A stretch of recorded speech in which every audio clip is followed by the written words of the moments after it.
Alright, welcome back to World News. This time I'm not stuck in a blizzard where I should be at school where I belong. Naturally just have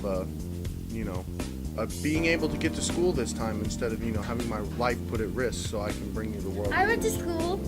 Yeah, well, you had a risk of dying. I wasn't going to take the risk of dying. Well, I'll probably die on time. Anyway, no we won't. It's not even going to hit us at all. It better hit us. It's not going to hit us. Anyway, in actual news and things that we should be talking about, the average life expectancy will increase globally by 2030, both at birth and at the age of 5, according to a new study. The two time points help define when lifespans in a population are extending due to improvements in maternal and child health, as well as improved adult health.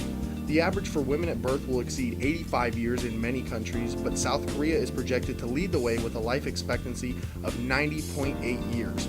In 2015, the global average life expectancy at birth was 71.4 years, according to the World Health Organization. In entertainment news, Steve Irwin would have been 55 today.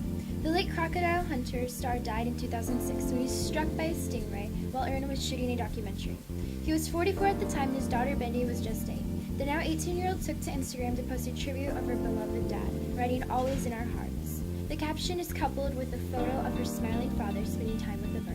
In sports news, Magic Johnson was named the president of basketball operations by the Los Angeles Lakers on Tuesday after returning to the organization as an advisor earlier in the month. According to NBA.com, the team relieved Mitch Kupiak of his duties as general manager, and Jim Buss will no longer serve as executive vice president of basketball operations. Also in local news, a 17-year-old is in custody after an overnight pursuit with Nebraska State Patrol near Valley. During the pursuit, the suspect fired a gun at the trooper. Around 12:15 Tuesday morning, an NSP trooper began to pursue a car on Highway 275 after speed radar clocked the suspect traveling at 93 miles per hour in a 65 mile per hour zone.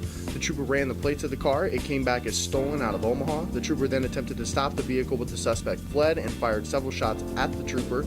Neither the trooper nor his patrol car were hit with any bullets. The vehicle drove through a field to avoid pursuit, but eventually returned to the roadway, crashing near Richtham Circle and Fort Circle, which is on the southwest edge of Valley. The suspect then ran from officers, jumping a fence near Menard's Yard Supply, and OPD's Able 1 helicopter and a K-9 unit were able to track down the man. The suspect was taken into custody and is being treated for bite wounds. State Patrol officers tell WT6 News that last weekend the teen suspect was a participant in the Nebraska State Wrestling Tournament. Alright, in interesting news, a California man was held without a bond Wednesday after he was nabbed in one of the easiest arrests ever made, said police, who found the man struck and covered in stew in the chimney of a home they said he was trying to break into. Keith Allen Schultz, 28, of Ridgecrest, remained in custody on a charge of first-degree burglary. According to Kern County court records, Ridgecrest police described a comedy of errors that led to Schultz's arrest Sunday afternoon, when the cops were sent to a home whose burglar alarm had been triggered. At the same time, a call for help was phoned in the police for a woman reporting that her friend had been stuck in a chimney. It's an interesting way to try to break into a house. Not a lot of homes have chimneys anymore. There's not a lot of fireplaces anymore in modern day homes, so Maybe he's just trying to be Santa Claus.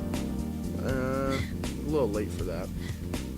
Alright, well that's it for World News. We really appreciate you turning back in once again this week and, in our regular home, not in my driveway risking my life. So, anyway, that's it. That will do it for World News. I'm Christian. And I'm Jenna. And we'll see you back here in the very near future. Bye, guys. I've been good. I was supposed to go to the zoo yesterday, but we got canceled because it was gloomy. But the rest of the weekend it was really good, really good. I just went for walks.